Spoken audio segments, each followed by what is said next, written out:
Kita akan membahas soal musik nih. Musik sebenarnya video lama yang dilansir oleh Ustadz Adi Hidayat tentang musik. Sehingga Ustadz Adi Hidayat diserang oleh banyak orang, terutama dari kalangan Wahabi Salafi, seolah-olah Ustadz Adi Hidayat menghalalkan musik. Sebenarnya dalam konteksnya, kalau kita lihat videonya Ustadz Adi Hidayat, justru memberikan gambaran bahwa musik itu adalah persoalan ikhtilaf. Ada yang memperbolehkan, ada yang melarang, dan juga ada yang menganggap bahwa ini adalah ranah abu-abu. Nah, ini yang tidak pernah diketahui orang. Artinya apa? Kalau orang-orang Wahabi Salafi hari ini mutlak mengharamkan musik, lalu apakah orang-orang para khalifah termasuk para ulama dan juga para ilmuwan Islam mulai dari Arab hingga Andalusia, apakah tahu bahwa ini haram lalu kemudian dipaksakan untuk dipraktikkan? Nah, kaum muslimin, beliau ini Islah Bahrawi, seseorang yang berfahaman liberal dan anti terhadap Salafi Wahabi. Yang pertama, pokok permasalahan para ustadz Salafi mengkritik UA itu adalah soal asy'ara surah musik, jadi bukan tentang hukum musik. Buktinya banyak ustadz di Indonesia yang membolehkan musik tapi kita adem-adem aja. Dan para ustadz Salafi ini hanya mendakwahkan bahwa musik ini haram dan tidak pernah memaksa. Dari dulu ustadz Salafi sudah tahu perbedaan hukum musik ini. Bahwa ada orang yang membolehkan musik seperti Ibnu Hazm dan kalau di zaman sekarang Yusuf Qaradawi. Dan kita berdakwah memberikan bantahan ilmiah tapi tidak pernah memaksa apalagi sampai membubarkan konser musik. Jadi Islah Bahrawi ini harusnya mengkritik Banser yang membubarkan pengajian Ustadz Salafi. Nah, selanjutnya si Islah Bahrawi ini juga gagal faham. Kita simak videonya. Kalau kita selalu berdebat soal dalil-dalil tentang pengharaman sesuatu atau penghalalan sesuatu, maka kita akan seterusnya menjadikan Tuhan sebagai objek sengketa. Kita tidak akan pernah menjadi manusia yang maju dengan peradaban manusia yang serba cepat ini. Silahkan Anda yang meyakini musik haram, silahkan jangan dengarkan.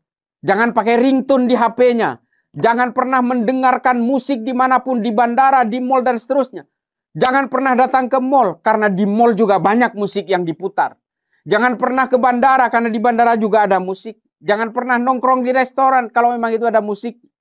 Silahkan saja, sepanjang sampean semua kuat dengan berbagai hal yang menurut Anda haram. Nah, kaum muslimin, jadi Islah Bahrawi ini tidak memahami bagaimana hukum haramnya musik. Karena berbeda kita mendengarkan musik secara sengaja dan tidak sengaja atau terpaksa. Ini sama halnya kita naik motor dan di depan ada cewek yang auratnya terbuka. Ya, kita tidak bisa naik motor sambil nunduk karena bisa nabrak. Yang jelas hati kita mengingkari hal tersebut, dan ini sudah dijelaskan Ustadz Firanda di video kita yang sebelumnya. Dan berikut adalah penjelasan Ustadz Firanda Andirja tentang hukum saat tidak bisa menghindari mendengarkan musik.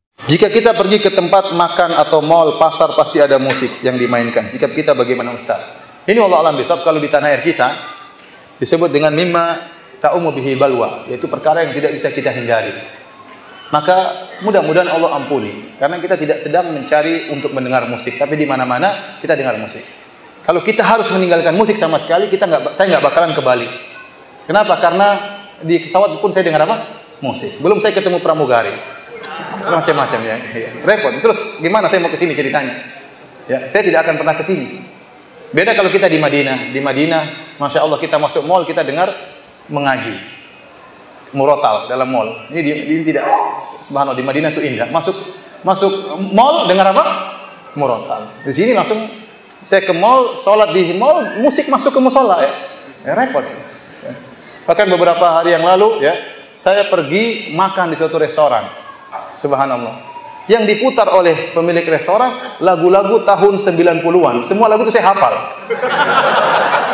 Lagu ganti, kan makan lama, lagu ganti baru lagi itu tahu lagi lah. Subhanallah, sampai ada salah satu teman yang tegur, "Mbak, tolong matikan, Mbak. Ini repot Mbak matikan," kata Mbak tersebut. "Nggak bisa Mas, banyak orang yang mau dengar." Repot kita gimana? Mungkin kalau bikin restoran sendiri, kira-kira dia bilang begitu. Ya, gimana lagi? Ya. Ini perkara yang sama seperti menundukkan pandangan. Tidak bisa kita tundukkan pandangan, susah. Mau kemana-mana pasti ada yang apa? Kelihatan. Antum naik motor pasti ada kelihatan. Di mana tundukkan pandangan, nabrak nanti. Terus astagfirullah. Jangan alhamdulillah ya. Astagfirullah ya.